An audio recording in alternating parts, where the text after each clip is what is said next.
Hello, everybody. Welcome back to At Its Roots, exploring America's commitment to childcare.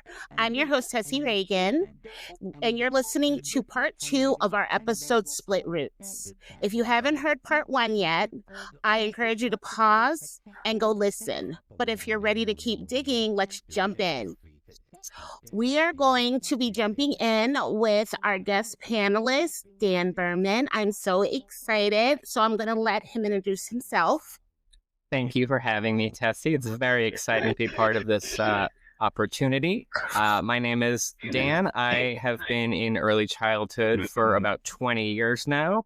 I've been an infant teacher, a preschool director, and a literacy specialist, amongst many hats that I try not to all wear at the same time, as well as being the founder of Baby Step, a professional development source for early childhood educators around the world. Well, thank you so much for being here and joining us in this really just important conversation. So what I want to do now is I want to open this up because this is just basically a conversation, and I want to ask you some warm-up questions. So I want to find out more about you, and I want those that are watching to know more about what brought you into this field. So when you think back to your earliest connections to childcare, as a child, a parent, or as someone that has been providing services, what do you remember most? Yeah, so for me, it's kind of a blend of two of them. My first preschool job was at the preschool I attended as a child, and I ended up getting a summer job just as a floater working with different age groups. I had a male mentor, which was very rare. The owner of the preschool was a male educator who I looked up to and provided me this opportunity. And as I worked with the different age groups, I discovered that the younger and younger children that I worked with really aligned to my, joys in this field. And then the more I studied, the more I recognized how those first 100 days, 300 days of a child's life just have such a dynamic impact on everything going forward, and those who are, part of their lives, both parents and caregivers. I love that. And it's so rare that you actually get to start working at the place that you were learning at when you were a kid. So I think it's rare for me because I'm a military child. Mm-hmm. And it's safe to say that that's probably what brought you into the field then.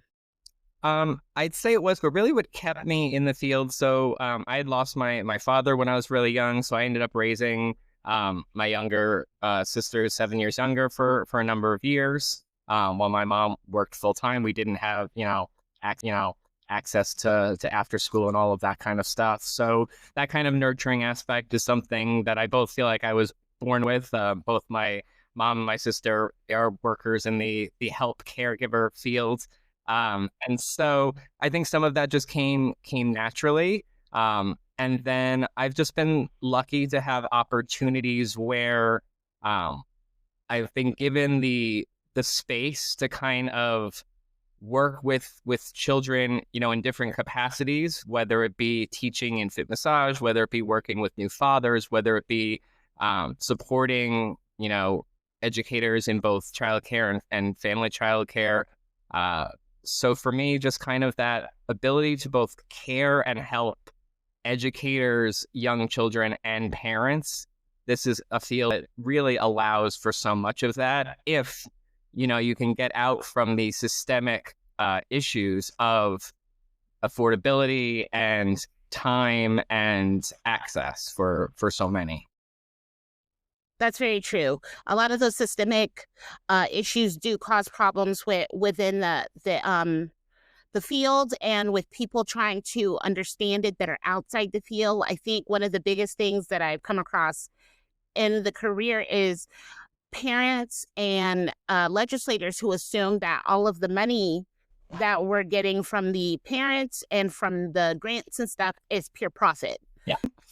And it also is unfortunately scaled differently. We even start to think of schooling or childcare when it is about pre-K or getting ready for elementary school. A lot of my current work is in early literacy, and the research shows that from prenatal, before that baby is born, that they can understand the words that you're saying, and that first year is when so much of the learning about reading, but also the foundation of parents bonding over reading instead of Yes. screens or instead of, other activities is so important. But for a lot of parents, we now currently live in a society where a large number of our adults are functionally illiterate. And for many parents, we discover that they don't read to their kids just because they're not confident in their reading skills. They don't want to be embarrassed or look like they're not an expert in front of their kids because there's a matter of pride. But that becomes this long cycle. And it's not, again, we want our childcare providers to be viewed as educators and as teachers because they are. But realistically, they can only do so much within that scale. And then as you were talking about with the costs, I mean, materials are expensive, but also the scale of age groups, it's much more expensive to care for infants with smaller amounts of teacher to child ratios than it is for pre-K. So this concept of really only focusing state or federal funding towards supporting older children only makes it more expensive for parents who are trying to find early care when they're, trying to make sure they don't lose their job after if they have, maternity or paternity leave. They're trying to figure out, how to pay for diapers and things that are crazy expensive. And the same thing goes for providers. Parents, if they don't bring diapers in, that's not like that child's not getting changed. It's up to you as the adult to make sure that child, is clean. You have some diapers in your house, and those cost money, and so do school supplies and so on and so forth. So it really does become this intricate system that we all are trying to navigate and trying to understand. Well, there's so much, it costs so much. Where did all the money go? But when you really look at it Yes. closely, it's like, well, how is it only costing this much for, full-time care Oh, for yeah. a young child? Yeah, and I think that was one of the things is that I don't think that people understand how much it actually costs at the end of the day to actually provide because there's so many little things that people are not understanding about the cost. But I think when you get down to the history of childcare, that was by design. The way the system was set up and the way the system carried on. And so like the episode after this, we're going to go into how we're going to be going into World War II after this episode. And when you start getting into how the system was designed, and none of it was designed with the thought process that children would be provided care outside their homes. But the economy is not set up for people to be able to stay home. And I think that's one of the issues that goes along with it. If you want parents to have the choice, because again, it should be a choice, and that's where this episode comes in. This is so. Oh, no, go Oh, I was ahead. gonna say, I mean, it's both a blend of the system set up intentionally to withhold money from those providers, as a disservice, more or less. And it's also one that has become extremely gendered. I'm, quite a minority within this field as a man, while recognizing that I am not, a minority as a white presenting man in regular society. And that's a combination, the field getting that way of a belief and a stigma in what women's work are or what men's work are, that women are the nurturing caregivers and men need to be the primary breadwinners. But that mentality just means that we can't pay, this job to be a primary breadwinner, quote unquote, position, because it's not for the gender that makes the primary funds, which just sets that foundation for early childcare workers and teachers to be paid less as a whole. And as you move down the pyramid of privilege, it just weakens the, strength and capacity to, unionize or to barter for more wages or to ever tip those scales back. Especially since the society is still has those strong, beliefs over gender roles. Oh, yes. The strong beliefs over gender roles, I think, has impacted this field so hard. And it makes it so much harder, especially since, a lot of it, again, you said it, that the way that they've set it up is it's not considered a breadwinning uh, field. Mhm. So men are not supposed to be in this field because men are supposed to be the breadwinners, except there's always been a point in time where women have had to step up and become the breadwinners in their families. And we shouldn't be impacted in our pay because you don't feel like this career field is valuable when it is. So now we're gonna get more into this because I think we started talking about all of this before I even got to a question. So like we again the theme of the first episode was labor and racial identity in early childhood education. So now we're going to say, how did early ideas of caregiving and teaching become so gendered? And we did touch on that a little bit, and how that shaped the workforce we see in early childhood today. And I will say that growing up, I did not see men I didn't see men unless they were coaches. Mhm. In the even in the K through 12 education field. Every time I had an English or a history teacher, they were all coaches. I think the one male teacher that wasn't a coach was my psychology teacher. But in early education, it was very few far between to see a male in my early education. But interestingly enough, if they were principals, that's where you saw males in early education. They were principals, they're the directors. It's okay for them to be that way. Yeah. It wasn't seen as okay for them to be in the classroom. And I didn't understand that because I had male figures in my life they were teaching me how to ride bikes. I never learned properly, but that's not their fault. I got problems. Mm.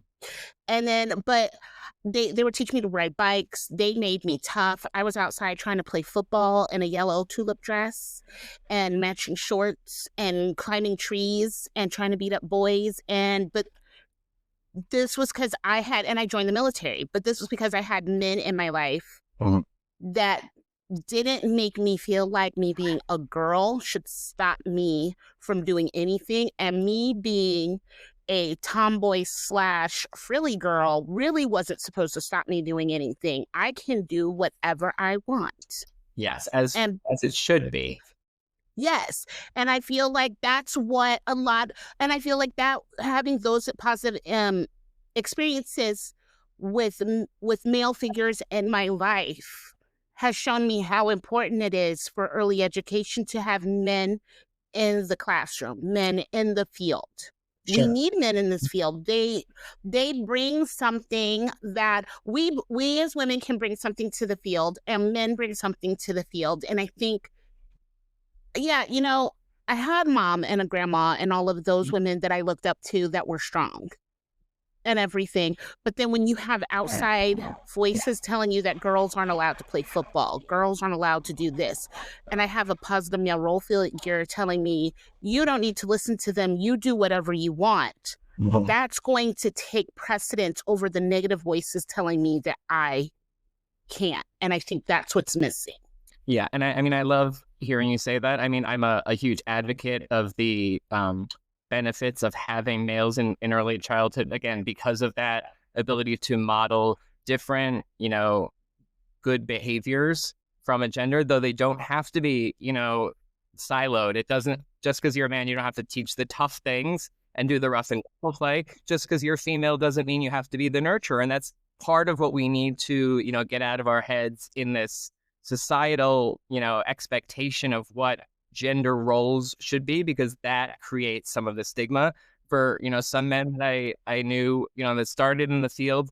A lot of them went the path that you described. They started as a teacher, but then they just went immediately to administration, even though they had no interest in it, because that's just where the salary capacity was. And amazingly, they have more opportunities as men than the female staff, and it shouldn't be that way either. And the younger the child, the less percentage of male educators in their life. So college administrator, president, and then you start going down and down. It's a great point that you brought up. I talked about the preschool I started at. Well, the male figure was he was the owner. He wasn't, a teacher. The only other male that was there was the owner's son. And when I came on, part of my floater job was to lead the outdoor, phys ed activities. So it's Yes. not like I wasn't kind of pigeonholed, and I'm okay with that. I enjoyed it, but it still was, even in a very atypical introduction to the field, it was still very, typically forced in there. And That's what the men do yeah, and everything and stuff. And that was, and you know, I will say that being in this field for as long as I have, everybody assumes that little girls are so sweet and so kind and so gentle. And it was always my little girls that who, when they were playing in the dramatic play area, they were the ones shoving BBs in the ovens. And I'm like, why is the BB in the oven? yeah. And I Oh tend my to find God. that girls individually will keep that sweet, but when you get three or four, toddler to preschool age girls in a dramatic play, they have the, largest capacity for any number of Yes. But I think it's funny because I've always, everybody was like, oh, boys are so rough, boys are this. And I was like, okay, so if you're talking in terms of toys, sometimes boys can be rougher with toys. But when you're talking about like natural, like being naturally just empathetic yeah, and very aware of other people's feelings, I found that sometimes for boys, it seems like because they're told by society that they're not supposed to be that way, it kind of, they start hiding it around that time period and everything. Except I've noticed that boys are extremely sweet. I've got two boys of my own and everything, and they were super sweet and they were kind, they're empathetic, they notice when people are upset yeah. and everything. And I think pigeonholing little boys and not letting them show those emotions and everything is not great. Yeah. And I think this is where male caregivers come in because they can see them model that it's okay to have feelings. Absolutely. And even in cases, we have a lot of children being raised by single moms or co-parenting by a mom and a grandma. So they need, a male influence, generally in their life.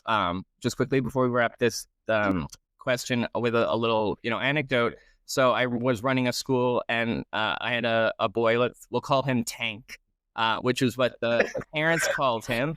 And he was getting sent to my office a number of times. Very large child, but I discovered he was very soft-spoken, very emotionally fragile, Yeah. and things like he would push to get to the front of the line. But it's because you discover like he didn't think he'd be able to get to something, or Yes. and you just start making those adaptations. And I asked him, and he said, I didn't like that name. I like my Aww. regular name.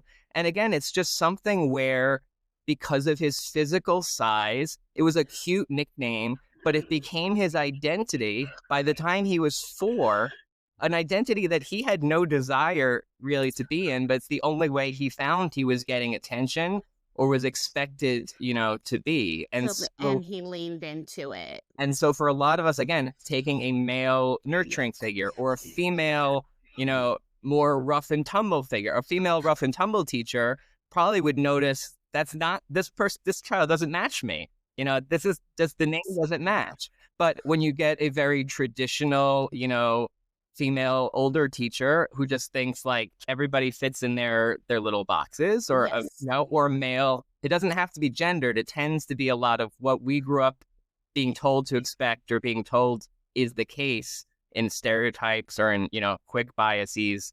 We have to recognize that each child's individual and they need the full scope of our care. It takes a village, and none of us have to be that village by ourselves. And I love that. I love that. And I think I agree very much that and I it's a shame that this field is so gendered. And I hope that this is the start of a very lengthy conversation about how we can try and ungender it. Yeah. Well, and I I don't and part of the work we do at Baby Step, I've partnered with some male childcare educators that are trying to make impacts. And there are individuals both in the UK and Australia who have made large gains for community engagement. There are always, some step backs or stigmas, whether it be, a single case of abuse or a single, individual that shouldn't be in the field because the background checks weren't done. But on the whole, I've noticed that both those two countries have been and regions have been really pushing forward the both equity for gender roles in a form of both, role modeling and getting more what we call human capital into the field. We're not just yes. having half the population being able to care for children, but then also the hope is that downstream moves the expectation up as a professional field when you get more men, because unfortunately, that's how we've structured our perceptions So of business. very yes, that's exactly it. And then we're running short on time, and that's probably my fault. This was a really good conversation. So but I have just two more questions, and I think the one of them is like, um the roots, and that's my timer saying that we are supposed to be done. We're just We gonna can do keep the last going a two little questions. We'll bit. keep going, and yeah, and you can just crop Yeah. this. And then I think is do you think the roots of this field still impact the way women of color, and I think men at a certain point, because men are not encouraged to be in the early education classroom. They're encouraged to be the administrators of early education programs, are often denied the title of teacher or educator. And I think for me, the answer is yes. When you have a field that will, yeah, because when you have a field that has been started with on, exploitation of people's labor, not wanting to pay people, basically threatening people into doing the job, and everything, you're going to get people that carry that type of bias, even if they're unaware forward. It's going to be a generational thing. Yeah, and language And language makes a huge impact. Calling somebody a teacher versus a babysitter versus a childcare worker versus childcare professional. These are all things that allow for the flow of money to be easier to accept or not be provided. that's very true. And when you are not respected and you don't feel like the educator that you went to school for, me being, I have my master's degree, and but when I tried to get a job at a childcare and with a bachelor's, they wanted me to come in from 6:30 till 6:30, and they only wanted to pay me $11 an hour. And I was like, but I have a bachelor's degree. Um, and later on, I would find out that they hired someone else because I turned it down, and they paid them more, but they didn't look like me and stuff. They wanted me to do all the lesson planning. They wanted me to do all of the interactions with the parents. Like I was going to be doing every single thing from 6:30 to 6:30 in one classroom, but I was expected to only be paid $11 an hour. Oh, but I still had to also pay for my child's attendance.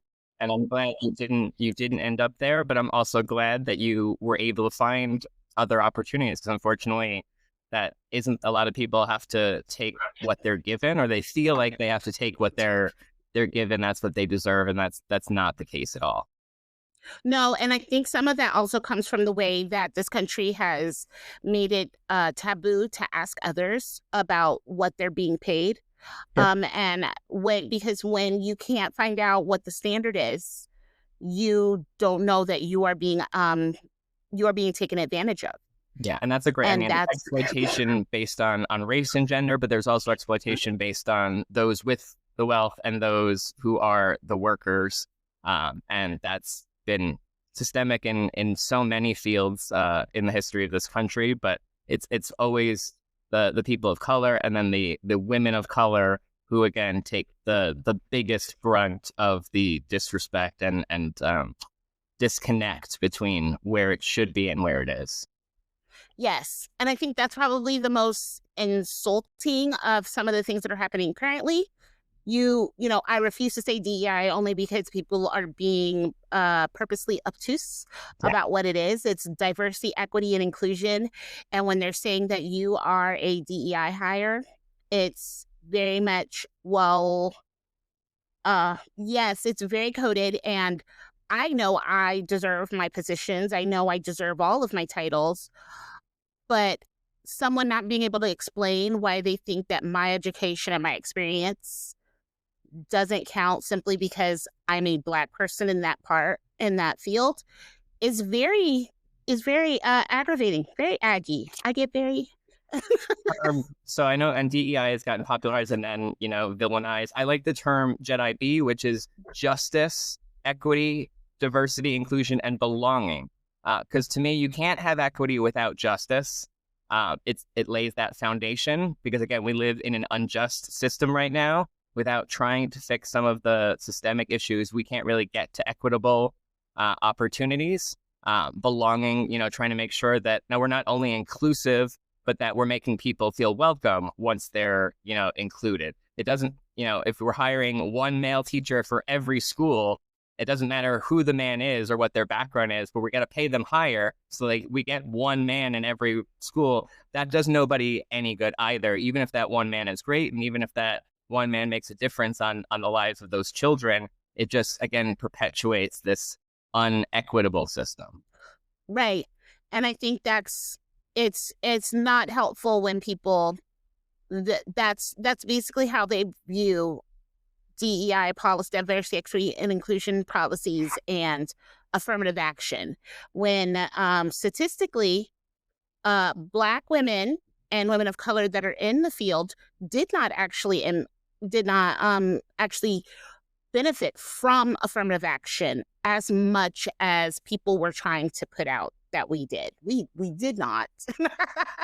um, it did what it was supposed to, in general terms, but at the root of it, because people were um misunderstanding what it was supposed to be, I think that was one of the pitfalls, and it should have been reevaluated by people who actually have do the work to reevaluate their biases.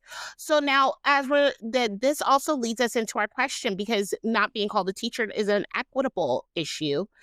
So the last question is, what does an equitable early childhood field look like to you? To me, it means that opportunities are expanded. We use our entire potential workforce, and we pay them a living wage, and then we increase that pay from that foundation based on experience and skills. I know we wrap up here. We had kind of talked right before we had started this about, was there a story or something that really stuck to me about equity, that I wanted people to take away, and I'll close. Kind of this encapsulates for me where I've been driven. My first teaching job, which I was hired as a childcare worker, but called myself a lead teacher, and I called the assistant childcare worker my assistant teacher. I was just finished gotten my master's degree, and my assistant teacher was a newly immigrated Asian American woman who did not speak any English. I was told that I could be with the infants all day, but I was not allowed to change their diapers because that was the stigma around potential, sexual abuse. There were concerns. And to me, it's, if you're going to trust me with your children all day and I've been background screened, again, there should be no difference. And what I was told is, well, don't even worry about it. You have an assistant teacher. She can just do all the diaper changing and you can do all the teaching. And to me, that would have been an easy answer. I don't want to change, dirty diapers, Yeah. but her job should not be to make minimum wage to change diapers all day.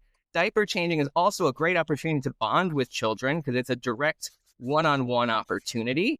Yeah, And you're talking to to them me, and that's everything. just, and it goes against everything I believe for, equity and privilege and, that kind of stuff. So instead of just accepting that, I went and I got signatures from every one of my parents, and some of them were hesitant. And again, to me, that's so weird that you're hesitant on this aspect, but not on the other 10 hours a day I'm with your child. And I took those letters to the governor's office, and we got the policy changed for the county. And so things like that, were there any other men that, that policy ended up impacting? I have no idea. I could have been the only man for the next, 4 years in that area Yeah. working in a diaper changing age group. But to me, just one, not just accepting that this type of person, because of their title or because of, their experience or their gender or their race, should do X type of role within childcare and not something else. And you, because of your demographics and your background, should do Y. That to me is not only not equitable, it's the antithesis of what I want the children and the families to be, expecting from quality childcare, from a quality, teacher and role model in their children's lives. And, for you having mixed age children that you're working with, it's always a constant, making sure that the children feel that they have an equitable, Yes. experience, that you're giving each of them different needs, and that on the whole, our childcare system, again, is equitable, meaning the staff who are working are not paying more than they're making in order to, do this kind of work. It should not be exploitative. It should be a profession that is valued and, paid in that kind of way in the marketplace, because that's the system we've set up. And then conversely, making sure that, those who just have a male gender or have a degree should be sped up to administration if that's not their skill set, is also, not the case. So we're going to need, more individuals who have not had that access to positions of influence and to have seats at the table. Because again, if you having that seat at the table really allows for a lot of these potential changes, even on the margins, to be made. If you're not there, they like to say, if you're not at the table, you're dinner. So Yeah, very true. we have to make sure that, again, we have access to high quality childcare without restricting, by gender or by race, who can care for those children, as long as they are safe and they are, nurturing and want to help those children learn. And then making sure that as a society, we value the profession in that role so that more people want to go into that work as well, especially as we get more AI and more technology taking certain types of jobs. There's always going to be a need for caring human individuals to provide direct education and care for our children. This is very true. I do think, real quick, I do think there is a shrinkage in what was called white collar jobs and office jobs. And we're going to see people working these odd hours, more people working on traditional hours. There's going to be more people that are going to be going into more service oriented jobs. And there is nothing wrong with that. But knowing that, and watching the childcare field kind of collapse in on itself because of the bias and racism and gendering that is going on within the field is very scary. We're going to have whole families that are not going to have access. And I think that's one of the things some of the legislators are missing. You are worried about the shrinking population of the United States, but the shrinking population of the United States is worried about just taking care of themselves.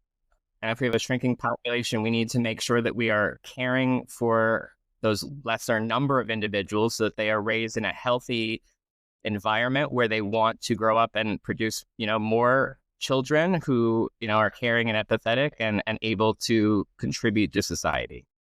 Right. If you don't do that, it's not going to happen. You taking away childcare is meaning more people are going to decide not to have children because you're not investing in the system that they're going to need.